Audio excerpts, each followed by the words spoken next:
لنڈو Kamalia رجحانہ road پر traffic حادثہ، motor cycle سوار شدید زخمی، ریسکیو 1122 نے بروقت اسپتال منتقل کر دیا۔ کمالیہ سے نمائندے محمد سبحان عمر ملک کی رپورٹ۔ لنڈو کمالیہ رجحانہ روڈ پر پیش آنے والے ٹریفک حادثے میں ایک موٹر سائیکل سوار شدید زخمی ہو گیا۔ ریسکیو ذرائع کے مطابق موٹر سائیکل سوار کاشف اقبال ولظفر اقبال عمر تقریباً 40 سال، رہائشی تحصیل سہیوال، ضلع سرگودا، کمالیہ شوگر مل سے راستہ کمالیہ رجحانہ روڈ اپنے گھر جا رہے تھے۔ کمالیہ سے ٹوبا ٹیکسنگ کی جانب جانے والے ایک ٹرک نے مبینہ طور پر پیچھے سے ٹکر مار دی۔ حادثے کے نتیجے میں زخمی شخص ٹرک کے اگلے بائیں ٹائر کے نیچے آ گیا، جس سے اس کا جسم کا کچھ حصہ بری طرح کچلا گیا۔ حادثے کے بعد ٹرک ڈرائیور موقع سے فرار ہو گیا۔ اطلاع ملتے ہی ریسکیو 1122 کی ٹیم فوری طور پر جائے وقوع پہ پہنچ گئی۔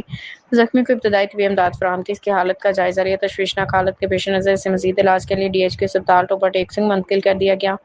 واقعے کی اطلاع پولیس کو بھی دے دی گئی ہے، جبکہ فرار ہونے والے ٹرک ڈرائیور کی تلاش جاری ہے۔